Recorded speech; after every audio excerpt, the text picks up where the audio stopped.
Good morning student. BEd first year और अपना subject है पेडागोजी और पॉलिटिकल साइंस, जिसमें हम इकाई 2 पढ़ रहे हैं। इकाई 2 का जो अपना टॉपिक है आज का वो है प्लेटो का जीवन परिचय। हम प्लेटो के बारे में पढ़ेंगे। इससे पहले की जो क्लास थी उसमें हमने अरस्तु के जीवन परिचय के बारे में चर्चा की, अरस्तु की शिक्षा दर्शन की विशेषताएं, उसके शिक्षा दर्शन के उद्देश्य और अरस्तु के अनुसार पाठ्यक्रम और अरस्तु के अनुसार शिक्षण विधि किस प्रकार की होती है। इन समस्त बातों के बारे में हमने अपनी जो नेक्स्ट ऑनलाइन क्लास होती है उसमें चर्चा कर ली थी। आज हम सुकरात के बाद जो प्लेटो था उस प्लेटो के बाद प्लेटो के जीवन परिचय के बारे में चर्चा करेंगे कि उसका जन्म कहाँ हुआ और किस प्रकार का उसका जीवन काल रहा था। सुकरात के बाद शिक्षा दार्शनिकों में प्लेटो का नाम बड़े ही आदर तथा गौरव से लिया जाता है। जब सुकरात की मृत्यु हुई थी, सुकरात का ये शिष्य था प्लेटो, उनकी मृत्यु के बाद जो उसके कार्य को आगे बढ़ाने का कार्य किया था सुकरात जी के, वो प्लेटो के द्वारा ही किया जाता था। इसलिए प्लेटो को सुकरात के बाद एक बड़ा ही महान व्यक्ति माना जाने लगा। इनका जन्म धनी एवं पूर्ण वैभव घराने में एथेंस के अंतिम राजा कार्डस के घर हुआ था। इनका लिख देते हैं। इनका जन्म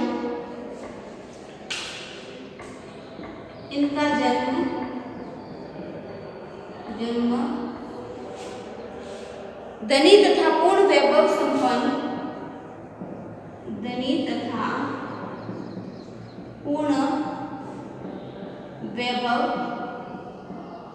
ये बात इसलिए लिखवा रही हूँ क्योंकि वो जन्म से ही धनी और पूर्ण था, लेकिन तो भी उसके मन में किसी न किसी प्रकार की हलचल रहने के कारण उसने इस संसार के अंदर जो भौतिक वस्तु है, वास्तविक वस्तु है, उसके बारे में ज्ञान प्राप्त करने का प्रयास किया। इसलिए उनका जन्म पूर्ण वैभव संपन्न घराने में एथेंस के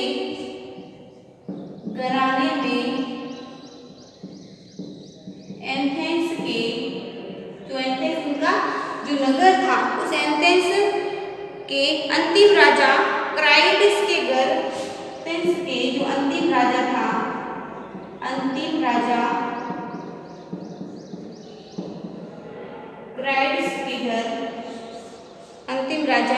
क्राइडिस के घर हुआ।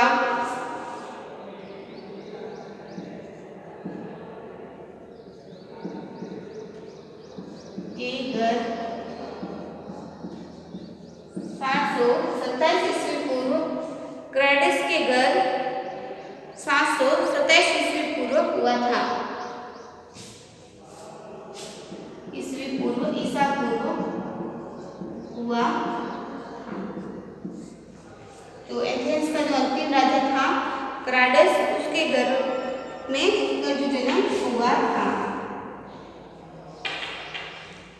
आगे प्लेटो की माँ सोलन वंश की थी। जो प्लेटो की माता थी वह प्लेटो की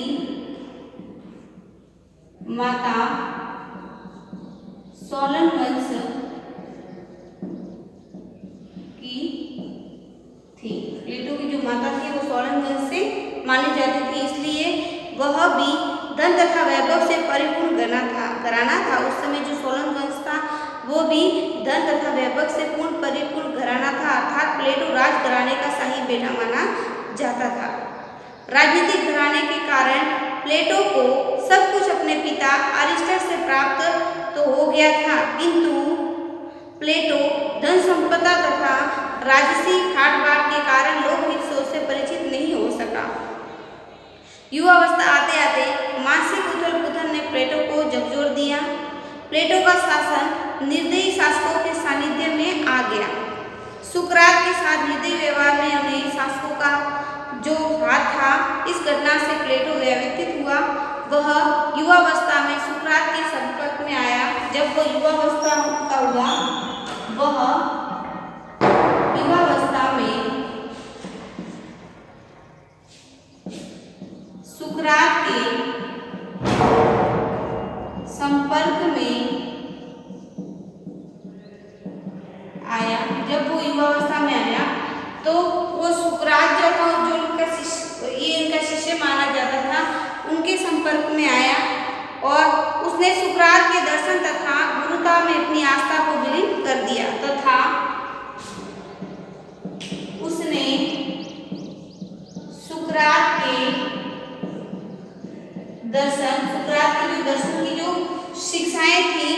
दर्शन से और गुरुता में अपनी आस्था को विलीन कर दिया। दर्शन तथा गुरुता में अपनी आस्था को विलीन कर दिया। आस्था को विलीन कर दिया। जब वो युवावस्था में आया, जब वो छोटा था तब तो उसको किसी प्रकार का जो संसारिक ज्ञान था, लोक इससे वो अपरिचित था। लेकिन जब युवावस्था में आते आते उसका जो संपर्क सुकरात से हुआ और उन्हीं सुकरात से उसने दर्शन प्राप्त किया और उनको गुरुता से उनकी जो शिक्षाएं थी उस शिक्षा को अपनाने के लिए सुकरात के जो कार्य थे उन कार्यों को पूर्ण करने का उसने बेड़ा लिया। प्लेटो महात्मा सुकरात का लगभग 10 वर्ष तक शिष्य रहा। यह प्लेटो सुकरात का लगभग 10 वर्षों तक शिष्य रहा। उसने जो प्लेटो की गुरुता की जो शिक्षा थी 10 वर्षों तक ग्रहण की। जब सुकरात को विष देकर प्राण हनन किया गया तब प्लेटो 28 वर्ष का था। जब सुकरात की जो मृत्यु हुई थी वो असामाजिक कोई तत्व थे एथेंस के, उन्होंने सुकरात को जहर देकर उनकी हत्या करवा दी थी। इसलिए जब वो उनको जहर देकर मारा गया तब प्लेटो 28 वर्ष का था। अपने परम प्रिय तथा आदर गुरु सुकरात की जघन्य हत्या से प्लेटो की आत्मा रो उठी। आश्चर्य तो इस बात का है कि प्लेटो का गुरु सुकरात नितांत गरीब तथा फटा पुराना था, जबकि प्लेटो राजघराने का शाही पुत्र था। एक तो गरीब था, दूसरा अमीर था, तो भी दोनों के बीच में गुरु शिष्य की परंपरा बन गई थी। आगे वह विद्रोह स्वरूप एथेंस छोड़ दिया और विश्व भ्रमण हेतु मेगेरा, मिस्र, इटली तथा भारत आदि की यात्रा पर प्रसारत निकल पड़ा। जब सुकरात को विष देकर उनकी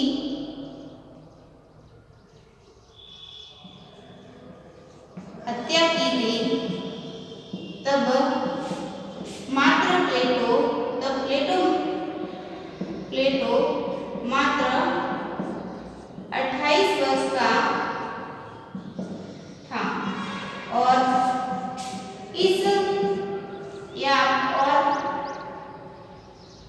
अपने गुरु के इस निर्दयी हत्याकांड से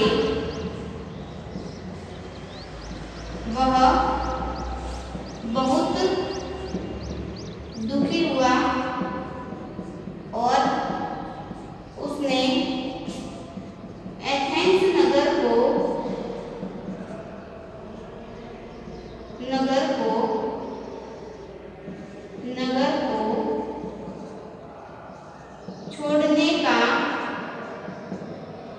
छोड़ने का निर्णय लिया। इससे उसकी आत्मा बहुत ही दुखी हुई और इस हत्याकांड से वह बहुत दुखी हुआ और उसने एथेंस नगर को छोड़ने का निर्णय ले लिया और एथेंस छोड़ वह विश्व भ्रमण हेतु तथा एथेंस छोड़ वह विश्व भ्रमण हेतु पूरे विश्व की उसने यात्रा करना शुरू करी। विश्व भ्रमण हेतु मेगेरा, मिस्र, जो देश हैं पाश्चात्य देश, मिस्र, इटली तथा भारत आदि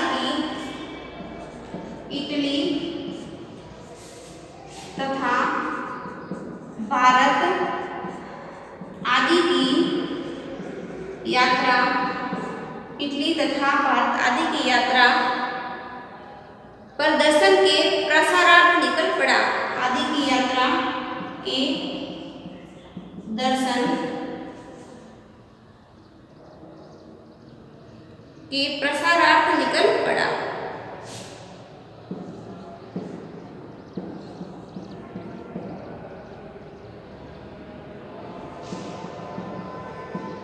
टेक्नोलॉजिकल प्रोडक्ट्स। तो ज्ञान की खोज के लिए वह विभिन्न देशों का भ्रमण करता रहा, जिसमें मेगेरा, मिस्र, इटली, भारत आदि। और इसके लिए उसको प्रसार करने के लिए, ज्ञान के प्रसार करने के लिए उसने विभिन्न यात्राएं करना प्रारंभ की, अर्थात विभिन्न यात्राएं प्रारंभ कर दी। अपने गुरु की यादें उसे रह रहकर शेष जो छूटे कार्य थे, जो गुरु की जो छूटे हुए कार्य थे जिसमें गुरु कार्य करना चाहता था, इस कार्यों को संपन्न करने के लिए प्लेटो 10 वर्ष बाहर रहने के बाद पुनः वापस एथेंस आ गया। अपने गुरु के अधूरे कार्यों को पूरा करने के लिए प्लेटो 10 वर्षों बाद पुनः एथेंस नगर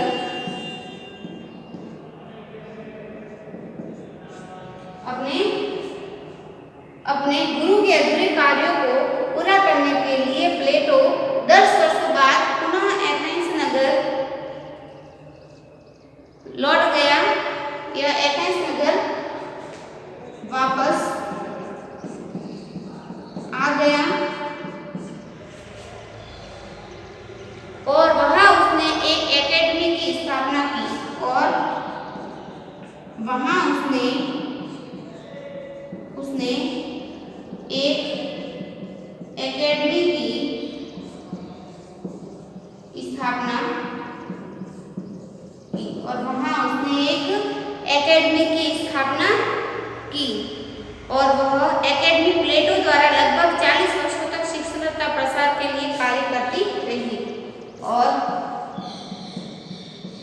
यह एकेडमी प्लेटो एकेडमी जिसको मानते हैं, यह एकेडमी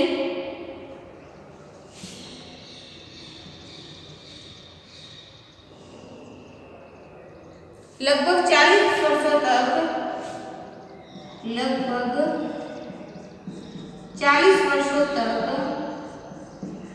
यह एकेडमी लगभग 40 वर्षों तक शिक्षण तथा शिक्षा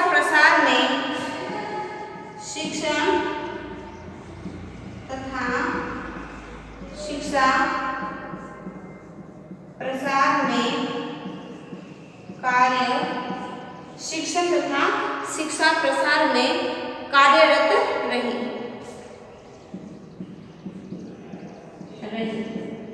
जो उसने एकेडमी की स्थापना की थी, यह एकेडमी लगभग 40 वर्षों तक कार्य करती रही, जिसमें विभिन्न प्रकार की शिक्षाएं और उनसे संबंधित जो ज्ञान था उन ज्ञान को बांटा जाता था।